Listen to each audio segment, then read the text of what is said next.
نحمده ونصلي على رسوله الكريم أما بعد فأعوذ بالله من الشيطان الرجيم بسم الله الرحمن الرحيم قال الله تبارك وتعالى يا أيها الذين آمنوا اذكروا نعمة الله عليكم إذ جاءتكم جنود فأرسلنا عليهم ريحا وجنودا لم تروها وكان الله بما تعملون بصيرا إذ جاءوكم من فوقكم ومن أسفل منكم وإذ زاغت الأبصار وبلغت القلوب الحناجر وتظنون بالله الظنون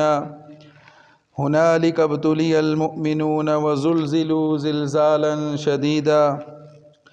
وقال الله تبارك وتعالى ورد الله الذين كفروا بغيظهم لم ينالوا خيرا وكفى الله المؤمنين القتال وكان الله قويا عزيزا سبحان ربك رب العزة عما يصفون وسلام على المرسلين والحمد لله رب العالمین۔ میرے انتہائی واجب الاحترام معزز سامعین کرام، جیسا کہ آپ حضرات کو معلوم ہے کہ گزشتہ چند جمعوں سے حضور صلی اللہ علیہ وسلم کے غزوات پر بات ہو رہی ہے۔ حضور صلی اللہ علیہ وسلم کی سیرت کا یہ ایک بہت اہم پہلو ہے،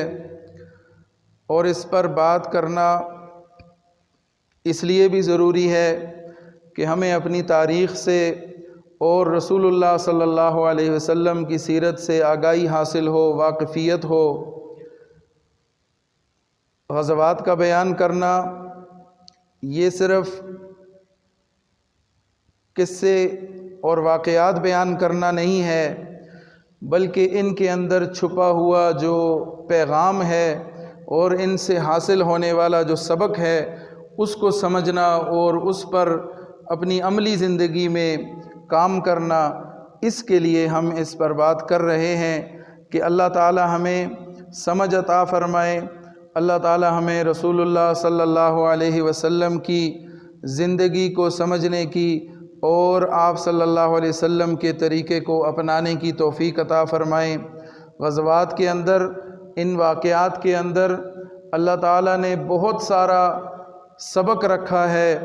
اور ہمارے لیے رہنمائی کا ذریعہ رکھا ہے۔ اس میں ہمیں صحابہ کرام کی جانثاری پتہ چلتی ہے، رسول اللہ صلی اللہ علیہ وسلم کی سیاسی حکمت و بصیرت پتہ چلتی ہے، اور اسی طرح سے منافقین کا نفاق اور مشرکین اور یہود کی چالوں کی خبر ہوتی ہے۔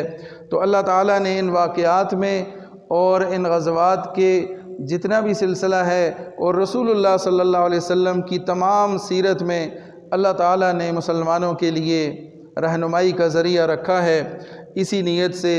اس پر بات کی جاتی ہے کہ اللہ تعالیٰ ہماری بھی اصلاح کر دے اور اللہ تعالیٰ ہمیں نیکی اور تقوی والی راہ اور اس پر آسانی سے چلنا نصیب فرمائے۔ غزوہ بنو مصطلق کے خاتمے کے بعد یہودی ہمیشہ سے شکست کھا گئے اور اس کے بعد اپنے زخم چاٹتے رہے اور سازشوں کا سلسلہ بنتے رہے، جاری رکھا۔ اسی سلسلے میں بنو نذیر کا جو سردار تھا حیی بن اخطب، اس نے یہ پروگرام بنایا کہ مسلمانوں کا کسی طرح جڑ سے خاتمہ کیا جائے، تو اس کے لیے اس نے مکہ کا سفر کیا۔ وہاں پر جا کر قریش مکہ کو اپنے ساتھ ملانے کی کوشش کی، ان کو غیرت دلائی، ان سے بات کی کہ کس طریقے سے ہم مل کر مسلمانوں کا خاتمہ کر سکتے ہیں، ان کا نام و نشان مٹا سکتے ہیں، ان کو صفحہ ہستی سے مٹا سکتے ہیں۔ اس کے لیے ہمیں اتحاد کرنا ہوگا، آپس میں ملنا ہوگا اور ایسی قوت بن کر ان پر یک بارگی ایسا حملہ کرنا ہوگا کہ جس سے ان کا نام و نشان مٹ جائے اور اسلام کا نام لینے والا دنیا میں کوئی نہ رہے۔ تو اس سلسلے میں حیی بن اخطب مشرکین مکہ کے پاس پہنچا، ان کے سرداروں سے بات کی، انہیں جنگ پر آمادہ کیا، اور وہ پہلے سے تیار بیٹھے تھے۔ اس لیے کہ وہ بھی شکست کھا چکے تھے متعدد مرتبہ اور اپنے مقصد میں ابھی تک کامیاب نہ ہو سکے تھے، اس لیے انہوں نے اس کی حامی بھر لی اور ساتھ دینے کا ارادہ کر لیا۔ لشکر تیار کرنا شروع کیا، ابو سفیان کی قیادت میں لشکر تیار ہوا، ساتھ ساتھ انہوں نے دیگر قبائل کو اپنے ساتھ ملانے کی ایک کوشش کی اور اپنے ساتھ بہت سارے قبائل کو ملا لیا، خاص طور پر قبیلہ بنو غطفان۔ اس قبیلے ایک بڑا قبیلہ تھا، اس کے سردار کے پاس گئے اور ان سے بات کی کہ اگر آپ مسلمانوں کے خلاف ہمارا ساتھ دیں گے تو ہم خیبر سے حاصل ہونے والی جتنی پیداوار ہے کھجور کی یا دیگر جو بھی پھل وہاں پہ جتنی پیداوار حاصل ہوگی سالانہ، اس پیداوار کا نصف ہم آپ کے حوالے کر دیں گے، لیکن شرط یہ ہے کہ آپ مسلمانوں کے خلاف ہمارا ساتھ دیں۔ تو قبیلہ بنو غطفان وہ پہلے سے مسلمانوں کے مخالفین میں سے تھے، اور جب ان کو لالچ ملی تو اس لالچ میں آ کر انہوں نے مشرکین کا اور یہود کا ساتھ دینے کا ارادہ کر لیا اور مسلمانوں کے خلاف مشرکین کے لشکر میں شامل ہو گئے۔ تو اس طریقے سے مشرکین نے ایک بڑی جمعیت، ایک بڑا لشکر تیار کیا جس کی تعداد کوئی 10,000 سے 15,000 کے درمیان، اتنی تعداد لے کر اور اسلحے سے لیس ہو کر، تمام جنگی ساز و سامان لے کر اور بڑی شان و شوکت کے ساتھ انہوں نے مدینہ کا رخ کیا۔ ادھر رسول اللہ صلی اللہ علیہ وسلم کو جب ان کی اطلاع ملی، ان کی لشکر کشی کی اطلاع ملی، تو رسول اللہ صلی اللہ علیہ وسلم نے اپنے جانثار صحابہ سے مشورہ فرمایا، تو مشورے میں یہ بات سامنے آئی، حضرت سلمان فارسی رضی اللہ تعالیٰ عنہ جو کہ فارس سے تشریف لائے تھے، اور انہوں نے یہ تجویز پیش کی کہ ہمارے ہاں جنگ کی ایک حکمت عملی یہ بھی ہوتی ہے کہ شہر کے گرد خندق کھودی جاتی ہے اور اندر رہ کر دفاع کیا جاتا ہے تاکہ دشمن باہر رہ کر اس کا زور ٹوٹے اور وہ مایوس ہو کر واپس چلا جائے، اس طریقے سے دفاعی جنگ لڑی جاتی ہے۔ تو رسول اللہ صلی اللہ علیہ وسلم کو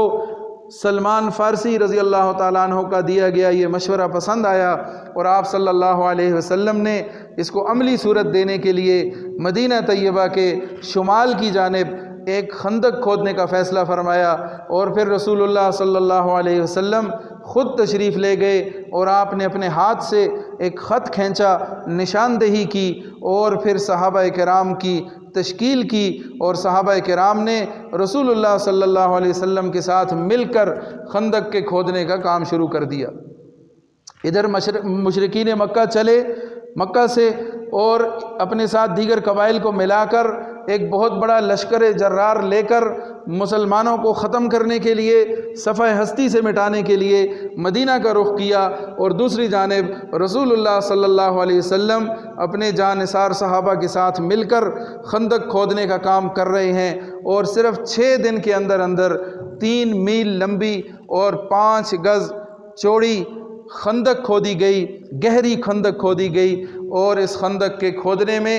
رسول اللہ صلی اللہ علیہ وسلم نے خود بنفس نفیس شرکت فرمائی، اور سخت موسم تھا، شدید سردی، غربت، بھوک، افلاس، اور اس تنگی کے حالات میں، اس مشکل حالات میں مسلمانوں نے، صحابہ کرام نے رسول اللہ صلی اللہ علیہ وسلم کا ساتھ دیا، اور ایسے سخت حالات کہ اللہ رب العزت نے قرآن مجید میں ان سخت حالات کی نشاندہی فرمائی اور ان حالات کو بیان کیا۔ وَإِذْ زَاغَتِ الْأَبْصَارُ، جب آنکھیں پتھرا گئیں، وَبَلَغَتِ الْقُلُوبُ الْحَنَاجِرَ، اور کلیجے منہ کو آنے لگے، وَإِذْ زَاغَتِ الْأَبْصَارُ وَبَلَغَتِ الْقُلُوبُ الْحَنَاجِرَ وَتَظُنُّونَ بِاللَّهِ الظُّنُونَ، اور مسلمان، مخلص مسلمان بھی، ان کے ذہن میں طرح طرح کے خیالات آنے لگے، گمان آنے لگے کہ کیا ہوگا، کیا بنے گا، اس لیے کہ حالات مشکل پیش آئے اور سخت تنگی کے حالات تھے۔ ان حالات میں بھی بالآخر اللہ تعالیٰ نے مسلمانوں کو فتح عطا کی، ثابت قدمی عطا فرمائی، اور رسول اللہ صلی اللہ علیہ وسلم کو اس غزوے سے وہ فتح ملی کہ جس کے بعد مشرکین اور یہود کو کبھی ہمت نہ ہوئی کہ وہ مسلمانوں پر چڑھائی کر کے آ سکے۔ یہ وہ فیصلہ کن معرکہ تھا، خندق کا غزوہ، یا جسے غزوہ احزاب کہا جاتا ہے، یہ غزوہ وہ فیصلہ کن غزوہ تھا کہ جس کے بعد کبھی بھی ہمت نہ ہو سکی مشرکین کو کہ وہ مسلمانوں پر حملہ کر سکیں۔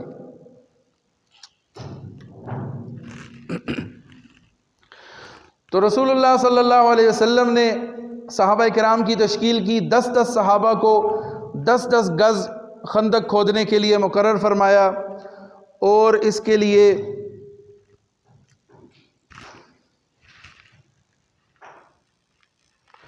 حضور صلی اللہ علیہ وسلم خود بھی اس میں شریک ہوئے، اور آپ صلی اللہ علیہ وسلم نے صحابہ کرام کو کے لیے دعا بھی فرمائی، اور ان کو ثابت قدمی پر وہ قائم رہے، یہاں تک کہ پیٹ پر پتھر باندھنے پڑے، اور انہوں نے پتھر باندھے لیکن اپنے مشن سے، اپنے کام سے پیچھے نہ ہٹے۔ وَإِذْ يَقُولُ الْمُنَافِقُونَ فِي قُلُوبِهِمْ مَرَضٌ، منافقین جن کے دل میں مرض تھا، وہ منافقین کہنے لگے کہ کب آئے گا اللہ کا وعدہ، کب یہ وعدہ پورا ہوگا۔ ایک موقع پر ایسا ہوا کہ خندق کی کھدائی کے دوران ایک چٹان ایسی آ گئی کہ جو کسی سے بھی نہ ٹوٹتی تھی، تو رسول اللہ صلی اللہ علیہ وسلم خود تشریف لائے، اور آپ صلی اللہ علیہ وسلم نے اس چٹان پر 3 ضربیں لگائیں۔ ایک ضرب لگائی تو وہ کچھ ٹوٹی اور وہاں سے ایک روشنی نمودار ہوئی، دوبارہ دوسری ضرب لگائی، پھر روشنی نمودار ہوئی، اور تیسری ضرب لگائی تو وہ چٹان ٹوٹ گئی اور روشنی نمودار ہوئی۔ رسول اللہ صلی اللہ علیہ وسلم نے اس موقع پر صحابہ کو خوشخبری دی کہ جب میں نے پہلی ضرب لگائی تو مجھے یمن اور یہ کسریٰ کے محلات نظر آئے، اسی طرح دوسری ضرب پر، تیسری ضرب پر کسریٰ کے محلات نظر آئے اور فارس کے محلات نظر آئے، اور اللہ تعالیٰ نے فتح کی خوشخبری دی۔ تو اس پر منافقین کہنے لگے کہ کھانے کو روٹی نہیں ہے، پہننے کو ان کے پاس لباس نہیں ہے، حالات ان کے اتنے تنگ ہیں، اور یہاں بھوک سے برا حال ہو رہا ہے، ادھر سے دشمن کا حملہ ہے، لیکن اس سارے حالات کے باوجود یہ بڑی بڑی فتوحات کی باتیں کر رہے ہیں۔ ما وعدنا اللہ ورسولہ، تو کہاں ہے اللہ کا وعدہ اور اللہ کے رسول کا وعدہ، اس میں شک کرنے لگے، اور پھر ساتھ ساتھ جب سختی بڑھی، حالات زیادہ سخت ہوئے، تو پھر وہ آ کے رسول اللہ صلی اللہ علیہ وسلم کے سامنے مختلف بہانے کرنے لگے، ہیلے کرنے لگے۔ ان بیوتنا عورہ، ہمارے گھروں میں مسائل ہیں، ہمارے گھروں میں چوکیداری کا مسئلہ ہے، مسائل ہیں، ہمیں گھر جانے کی اجازت دیجیے۔ وما ہی بعورہ ان یریدون الا فرارا، اللہ تعالیٰ نے فرمایا ان کے گھروں میں کوئی مسئلہ نہیں ہے سوائے اس کے کہ یہ بھاگنا چاہتے ہیں۔ تو منافق جب سر پہ کوئی کام پڑتا ہے، قربانی دینے کا وقت آتا ہے، تو وہ اپنی جان چھڑاتا ہے، ہیلے بہانے کرتا ہے، ادھر ادھر بھاگنے کی کوشش کرتا ہے، اور یہی کام کیا اس دور کے منافقین نے بھی، کہ جب ضرورت تھی ڈٹ جانے کی، ثابت قدمی دکھانے کی، اور کھڑے ہونے کی ضرورت تھی، حضور کا ساتھ دینے کی ضرورت تھی، اس موقع پر وہ لوگ پیٹھ دکھا گئے، ہیلے بہانے کر کے اپنے گھروں کی طرف رخصت ہو گئے۔ تو اللہ تعالیٰ نے قرآن میں فرمایا وَلَوْ دُخِلَتْ عَلَيْهِمْ مِنْ أَقْطَارِهَا ثُمَّ سُئِلُوا الْفِتْنَةَ لَآتَوْهَا وَمَا تَلَبَّثُوا بِهَا إِلَّا يَسِيرًا، یہ وہی لوگ ہیں کہ اگر اس مدینہ کے اندر، شہر کے اندر کافر داخل ہو جائیں اور ان سے مطالبہ کریں کہ تم ہمارا ساتھ دو اور مسلمانوں کے خلاف جنگ کرو، تو یہ بڑی خوشی خوشی سے پھر مسلمانوں کا ساتھ دیں گے۔ اس وقت پھر یہ نہیں کہیں گے کہ ہمارے گھروں میں مسئلہ ہے، یا ہمارے گھر میں کوئی پردے کا مسئلہ ہے، یا ہمارے گھر چھوٹے ہیں، کسی قسم کا اس وقت ان کو مسئلہ یاد نہیں آئے گا، اس لیے کہ ان کے دل میں اسلام کی مخالفت ہے، اسلام کے خلاف بھرے ہوئے ہیں، مسلمانوں کا ساتھ دینا انہیں مشکل لگ رہا ہے، اور کفار کا ساتھ دینا چاہتے ہیں، اور یہ جو بہانے کر رہے ہیں یہ جھوٹے بہانے کر رہے ہیں۔ ادھر قبیلہ بنو غطفان والے بھی ان کے ساتھ ملے، مشرکین کے ساتھ، تو حضرت نعیم ابن مسعود، دوسری طرف بنو قریظہ نے مسلمانوں کے ساتھ عہد شکنی کر دی۔ وہ قبیلہ مسلمانوں کے ساتھ معاہدہ کر چکا تھا، مدینہ کے اندر رہنے والے تھے، اور ان کا معاہدہ مسلمانوں سے ہو چکا تھا کہ مسلمانوں کا ساتھ دیا جائے گا دشمن کے مقابلے میں۔ لیکن دوسری طرف یہ ہوا کہ حیی بن اخطب بنو نذیر کا جو سردار تھا، وہ بنو قریظہ کے سردار کعب بن اسد کے پاس گیا، اور کعب بن اسد سے اس کو منوا لیا اس بات پر کہ تم مسلمانوں کی مخالفت کرو، مسلمانوں کے خلاف ہمارا ساتھ دو، تاکہ ہم مل کر ان مسلمانوں کا خاتمہ کر سکیں۔ تو اس سلسلے میں بنو قریظہ نے بھی جب ان کے ساتھ طے کر لیا ان کا ساتھ دینے کا، اور اس کی خبر رسول اللہ صلی اللہ علیہ وسلم کو پہنچی تو آپ صلی اللہ علیہ وسلم کو بہت صدمہ ہوا۔ اس خبر کو کنفرم کرنے کے لیے رسول اللہ صلی اللہ علیہ وسلم نے حضرت سعد بن معاذ اور حضرت سعد بن عبادہ رضی اللہ تعالی عنہم ان دونوں صحابہ کو بھیجا اور فرمایا کہ آپ جا کر بنو قریظہ سے معلومات کریں، پتہ کریں، اس لیے کہ قدیم زمانے سے ان کے آپس میں تعلقات تھے، تو انہی تعلقات کی بنا پر رسول اللہ صلی اللہ علیہ وسلم نے دونوں سعدین کو، حضرت سعد بن معاذ اور سعد بن عبادہ رضی اللہ تعالیٰ عنہ کو بھیجا اور جا کر اس خبر کی تصدیق کرنے کے لیے کہ بنو قریظہ کے کیا پروگرام ہے، وہ کیا چاہتے ہیں۔ تو واپس آ کر انہوں نے رسول اللہ صلی اللہ علیہ وسلم کو اس بات کی خبر دی کہ وہ جنگ کا ارادہ رکھتے ہیں، مسلمانوں کی مخالفت کا ارادہ رکھتے ہیں۔ تو اس پر رسول اللہ صلی اللہ علیہ وسلم کو انتہائی صدمہ ہوا۔ تو دونوں طرف سے مسلمان گھرے ہوئے ہیں، ایک طرف مشرکین کا لشکر ہے اور دوسری طرف بنو قریظہ بدعہدی کر چکے ہیں، دونوں طرف سے مسلمانوں کے لیے مسائل ہیں۔ اب خندق ہونے کی وجہ سے صورتحال یہ تھی کہ کفار کا لشکر آ کر سامنے اس نے پڑاؤ ڈالا اور خندق کو عبور نہ کر سکے، اور سامنے وہ ہیں، ادھر مسلمان ہیں اور پیچھے بنو قریظہ کی طرف سے بھی حملے کا خطرہ ہے۔ تو اس قسم کے مشکل حالات میں مسلمان گھرے ہوئے تھے، اور اسی ترتیب کے ساتھ تقریباً کوئی 1 مہینہ گزر گیا، 2 ہفتے سے بھی زائد کا عرصہ گزر گیا، اور اس عرصے کے دوران رسول اللہ صلی اللہ علیہ وسلم اپنے جانثار صحابہ کے ساتھ وہاں پر ڈٹے رہے، پہرہ دیتے رہے۔ تو ایک مقام پر خندق تھوڑی سی چوڑائی میں کم تھی، وہاں سے کفار نے اس کو ٹاپ لیا، ادھر سے کوئی 3-4 لوگ آگے، ان میں ایک عمرو ابن عبد ود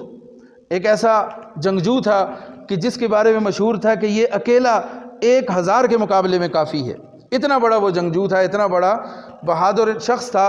وہ مقابلے میں آیا اور اس کے ساتھ نوفل بن عبداللہ یہ بھی آیا، اور اسی طرح اکرمہ بن ابی جہل اور 1-2 اور حضرات، یہ لوگ سامنے آگے مسلمانوں کے، اور انہوں نے آ کے قریب آ کے للکارا اور مقابلے کی دعوت دی۔ تو ادھر سے حضرت علی رضی اللہ تعالیٰ عنہ سامنے آئے، اور عمرو ابن عبد ود جب اس نے مقابلے کی دعوت دی تو حضرت علی رضی اللہ تعالیٰ عنہ نے اس کے چیلنج کو قبول کیا اور اس کے سامنے آئے اور اس سے کہا کہ کیا تو وہی ہے کہ جس نے یہ قسم کھا رکھی ہے کہ اگر مجھ سے کوئی شخص 2 یا 3 مطالبے کرے گا تو ان میں سے میں ایک بات تو ضرور اس کی مانوں گا۔ اس نے کہا تھا کہ اگر مجھ سے کوئی 3 باتیں میرے سامنے رکھے گا جنگ کے دوران تو میں اس کی ایک بات ضرور مانوں گا۔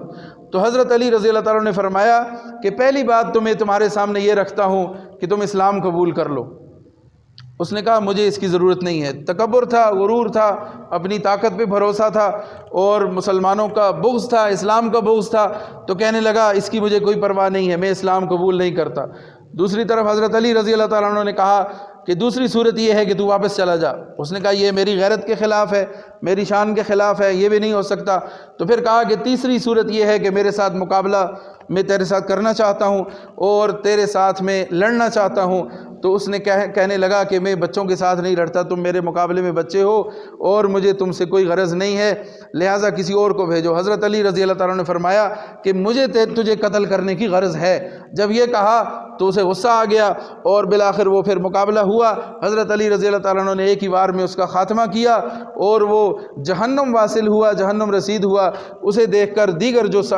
کفار آئے ہوئے تھے ان کے پاؤں اکھڑے، واپس پلٹے، بھاگے، دفع ہو گئے اور وہاں سے فرار ہو گئے۔ اسی دوران نوفل جا کے خندق میں گرا اپنے گھوڑے سمیت اور وہیں پر قتل کر دیا گیا۔ تو اس طریقے سے محاصرہ جاری رہا اور اس محاصرے کے دوران سخت حالات بھی آئے، تنگی بھی آئی، پریشانی آئی، ہر قسم کے حالات رہے۔ اسی دوران حضرت نعیم ابن مسعود رضی اللہ تعالیٰ عنہ ایک صحابی ہیں، قبیلہ بنو غطفان، جنہوں نے مشرکین کا ساتھ دیا، اسی لشکر میں شامل تھے۔ وہاں سے حضرت نعیم ابن مسعود انہوں نے اسلام قبول کیا، حضور کی خدمت میں آگے اور آ کے عرض کی کہ اے اللہ کے رسول، میں اسلام کی کیا خدمت کر سکتا ہوں؟ ابھی تک میرا اسلام کفار کے سامنے کھلا ہوا نہیں ہے، مخفی ہے، انہیں پتہ نہیں ہے میرے مسلمان ہونے کا۔ تو رسول اللہ صلی اللہ علیہ وسلم نے فرمایا کہ یہاں تو کچھ نہیں، ان کے اندر جا کے تم جو کچھ کر سکتے ہو تو تم دیکھ لو، جو بھی سمجھدار آدمی ہو۔ حضرت نعیم ابن مسعود نے حضور سے اجازت طلب کی اور پہلے وہ چلے گئے بنو قریظہ کے پاس، یہودیوں کے قبیلے بنو قریظہ کے پاس گئے، پرانے تعلقات تھے، واقفیت تھی، جان پہچان تھی، ان سے کہنے لگے کہ میں غطفان کا رہنے والا ہوں، اس قبیلے سے تعلق رکھتا ہوں، تم مجھے جانتے ہو، میں تمہارا خیر خواہ ہوں، میری بات سن لو، میری بات پہ ذرا توجہ دو۔ یہ جو مشرکین آئے ہوئے ہیں مکہ والے اور دیگر لوگ، یہ باہر سے آئے ہیں، لڑائی ہوئی، جیت گئے، ہار گئے، جو بھی سلسلہ ہوا ہے انہوں نے واپس چلے جانا ہے، تم نے یہیں رہنا ہے، تمہارا گھر ادھر ہے، تم یہاں کے مقامی ہو، تم نے مسلمانوں کے ساتھ رہنا ہے، تو یہ جب چلے جائیں گے اس کے بعد تمہاری خیر نہیں ہے، مسلمان تمہارے لیے مشکلات کھڑی کر دیں گے، لہٰذا ان مشرکین سے یہ مطالبہ کرو کہ یہ اپنے چند سردار تمہارے پاس رہن کے طور پہ رکھیں، گارنٹی کے طور پہ تمہارے پاس رکھ دیں تاکہ یہ جنگ ختم ہونے کے بعد فرار نہ ہو سکیں۔ انہوں نے کہا یہ بات ٹھیک ہے، ہم جب ان کا ساتھ دے رہے ہیں، مسلمانوں سے عہد توڑ رہے ہیں، دشمنی بول رہے ہیں، تو یہ بات تو درست ہے کہ ٹھیک ہے، ہم ان کے ساتھ یہ بات کرتے ہیں کہ آپ اپنے سردار ہمارے حوالے کریں تاکہ یہ ہماری ضمانت میں ہوں گے، ہمارے پاس رہن ہوں گے، تاکہ آپ فرار نہ ہو سکیں اور ہمارا ساتھ دیتے رہیں۔ دوسری طرف نعیم ابن مسعود وہاں سے سیدھے مشرکین کے لشکر میں چلے گئے، انہیں جا کے یہ خبر دی، ان سے کہنے لگے کہ بنو قریظہ والوں نے مسلمانوں کے ساتھ صلح کر لی ہے اور وہ یہ چاہتے ہیں کہ آپ کے چند سردار ان کے پاس جائیں اور ان سرداروں کو وہ مسلمانوں کے حوالے کریں گے، ان کو قتل کیا جائے گا اور اس طریقے سے وہ آپ پر فتح حاصل کریں گے۔ تو اس پر مشرکین کو تشویش ہوئی، انہوں نے اکرمہ بن ابی جہل کو خبر لانے کی تصدیق کرنے کے لیے بھیجا۔ اکرمہ جب گیا بنو قریظہ کے پاس، ان سے بات کی تو بنو قریظہ والوں نے کہا کہ تم لوگ باہر سے آئے ہوئے ہو، ہم تمہارا ساتھ دینے کو تیار ہیں، لہٰذا ہماری ایک شرط ہے کہ اپنے چند سردار ہمارے حوالے کرو، ہمارے پاس رہن کے طور پہ رکھو تاکہ تم ہمارا ساتھ دیتے رہو اور ہمیں چھوڑ کے نہ چلے جاؤ۔ تو جب یہ بات کی تو اکرمہ سمجھ گیا کہ نعیم ابن مسعود کی خبر درست تھی کہ یہ ہم سے ہمارے سردار مانگیں گے اور ان کو مسلمانوں کے حوالے کریں گے اور وہ قتل کیے جائیں گے اور اس طرح سے ہمیں شکست کا سامنا ہوگا، تو اس پر ان کی آپس میں جو اتحاد تھا وہ ختم ہو گیا اور یہ ایک دوسرے سے الگ ہو گئے۔ ادھر دوسری طرف اللہ تعالیٰ نے آندھی بھیجی، طوفان آیا، تیز ہوائیں چلیں اور مشرکین کا لشکر وہ تہ و بالا ہو گیا، ان کے برتن، ان کے کھانا پینا، ان کا سامان، خیمے، سب کچھ اکھڑ گیا اور وہ بری طرح سے متاثر ہوئے اس سے، اور دوسری طرف بنو قریظہ کی طرف سے بھی جواب مل گیا، تو اس حوالے سے ان کے دل جو ہے وہ کمزور ہو گئے اور وہ وہاں سے جانے کی سوچنے لگے اور ان کی ہمت جواب دے گئی۔ 1 مہینے سے بیٹھے تھے اور اب یہ حالات ہو گئے کہ مزید ان کا وہاں پر رہنا، سروائیو کرنا وہ مشکل ہو رہا تھا، ناممکن ہو رہا تھا۔ اسی رات رسول اللہ صلی اللہ علیہ وسلم نے حضرت حذیفہ رضی اللہ تعالیٰ عنہ کو ان کی خبر لانے کے لیے بھیجا کہ جا کے پتہ کر کے آئیں کہ کفار چاہتے کیا ہیں، ان کا پروگرام کیا ہے۔ حضرت حذیفہ اور ساتھ یہ تاکید کی کہ آپ نے کوئی حرکت اپنی طرف سے نہیں کرنی، کچھ بھی نہیں کرنا، اور صرف جو کچھ حالات دیکھیں آ کے مجھے اس کی خبر کر دیں۔ حضرت حذیفہ رضی اللہ تعالیٰ عنہ اس لشکر میں گئے، اگرچہ سردی تھی، شدت تھی، موسم کی تلخیاں، سختیاں، لیکن اللہ کے رسول صلی اللہ علیہ وسلم نے انہیں دعا دی اور اس دعا کی برکت سے انہیں سردی کا احساس ختم ہوا، اللہ کی حفاظت میں آ گئے اور جا کے مشرکین کے لشکر میں بیٹھ گئے، اور ابو سفیان ان سے بات کر رہا تھا، لیکن اس سے پہلے ابو سفیان نے کہا کہ کہیں دشمن کا کوئی آدمی ہمارے درمیان موجود نہ ہو، لہٰذا سب اپنے ساتھ والوں کو دیکھ لیں، اس کی تصدیق کر لیں کہ کون ہے۔ تو جب یہ کہا تو حضرت حذیفہ رضی اللہ تعالیٰ عنہ نے حاضر دماغی کا مظاہرہ کیا اور فوراً اپنے ساتھ والے شخص کا ہاتھ پکڑا اور اس سے پوچھا کہ تم کون ہو، اپنا شناخت بتاؤ۔ اس نے اپنا نام بتایا، میں فلاں ابن فلاں ہوں، تو وہ ان سے پوچھنا کہ اس کو ہمت نہ ہوئی، اور اس طریقے سے حضرت حذیفہ رضی اللہ تعالیٰ عنہ وہیں بیٹھے رہے، اور انہوں نے سنا کہ ابو سفیان نے ان سے کہا کہ ہم اب واپس جانا ہے ہم نے، اس لیے کہ مزید ہم یہاں ٹھہر نہیں سکتے، اور یہ خبر لے کر حضرت حذیفہ رسول اللہ صلی اللہ علیہ وسلم کے پاس واپس تشریف لائے۔ اس کے بعد مشرکین وہاں سے اللہ تعالیٰ نے ان کو ذلیل و خوار کیا، واپس ہوئے اور شکست خوردہ ہو کے اور نادم اور شرمندہ ہوتے ہوئے وہاں سے بالآخر مجبور ہو کے ان کو جانا پڑا، اور ان کا یہ جو گھمنڈ تھا، یہ غرور تھا، اللہ تعالیٰ نے اس کو خاک میں ملایا اور وہ وہاں سے واپس ہوئے۔ ادھر رسول اللہ صلی اللہ علیہ وسلم اپنے صحابہ کو لے کر مدینہ طیبہ واپس شہر کے اندر تشریف لائے اور مسجد نبوی کے قریب ایک مقام پر پہنچے، اپنا اسلحہ اتار رہے تھے، زرہ اتار رہے تھے، تو اسی موقع پر حضرت جبرائیل تشریف لائے اور فرمایا کہ اللہ کے رسول آپ نے اسلحہ اتار دیا، مومنوں نے اسلحہ اتار دیا، جبکہ ہم ملائکہ نے اور ہم نے تو اسلحہ ابھی تک نہیں اتارا، اور اللہ کا حکم ہے کہ ابھی ہم نے بنو قریظہ کی طرف جانا ہے، لہٰذا آپ صحابہ کو یہ حکم صادر فرما دیں کہ وہ بنو قریظہ کی طرف تشریف لے جائیں۔ سب حضور صلی اللہ علیہ وسلم نے اعلان فرما دیا اور صحابہ کرام کی تشکیل کر دی کہ آپ سب بنو قریظہ پہنچیں اور عصر کی نماز بنو قریظہ پہنچ کے ادا کرنی ہے۔ یعنی مقصد یہ تھا کہ فوراً بنو قریظہ پہنچیں اور جو انہوں نے ہمارے ساتھ عہد شکنی کی ہے، مسلمانوں کی پیٹھ میں چھرا گھونپنے کی کوشش کی ہے، مسلمانوں کے خلاف غداری کی ہے، ان کو سبق سکھانے کے لیے ان کا محاصرہ کیا جائے۔ وہاں جا کر ان کے قلعے کا محاصرہ کیا گیا۔ کعب بن اسد جو ان کا سردار تھا، اس نے اپنی قوم کے سامنے پھر 3 باتیں رکھیں کہ اب ہمارے پاس اور کوئی طریقہ نہیں ہے یہاں سے جان چھڑانے کا، میں 3 باتیں اپنی قوم کے سامنے رکھتا ہوں، ان میں سے تم جو بات قبول کر لو اسی میں ہم پھر اس کے مطابق فیصلہ کریں گے۔ پہلی بات اس نے اپنی قوم کے سامنے یہ رکھی کہ ہمیں پتہ ہے کہ رسول اللہ صلی اللہ علیہ وسلم یہ اللہ کے رسول ہیں اور سچے رسول ہیں، ہم اپنی کتابوں سے جان چکے ہیں، حالات سے واقف ہو چکے ہیں، ہمیں پتہ ہے اس بات کا، لہٰذا ہمیں چاہیے کہ ہم ان پر ایمان لے آئیں، مسلمان ہو جائیں، ان کی امان میں چلے جائیں، سلسلہ ہی ختم ہو جائے گا، سارے مسئلے ہی حل ہو جائیں گے۔ لیکن ان کی قوم نے کہا کہ ایسا نہیں ہو سکتا، ہم مسلمان ہونے کو تیار نہیں ہیں۔ دوسرا آپشن اس نے یہ دیا کہ دوسرا طریقہ یہ ہے کہ ہم اپنی اولادوں کو، اپنے بچوں کو اور بیویوں کو اپنے ہاتھوں سے قتل کریں، اس کے بعد مسلمانوں سے مقابلہ کریں اور دیکھیں جو ہوتا ہے، اگر ہم فاتح ہو گئے تو پھر عورتیں بھی اور مل جائیں گی، بچے بھی ہو جائیں گے، لیکن اگر ہم مارے گئے، پکڑے گئے تو ہماری عورتیں باندیاں بنیں گی، ہمارے بچے غلام بنیں گے، یہ ہمارے لیے بہت اذیت کا باعث ہوگا، لہٰذا ان کو اپنے ہاتھوں سے قتل کر کے خود بھی مرنے کے لیے نکل جاؤ بھائی۔ تو قوم نے کہا کہ یہ بھی نہیں ہو سکتا، ہمیں بھلا ہمارے بچوں اور بیویوں کا کیا قصور ہے، ہم انہیں اپنے ہاتھوں سے قتل نہیں کر سکتے، یہ آپشن بھی رد کر دیا۔ تیسرا اس نے آپشن یہ دیا رکھا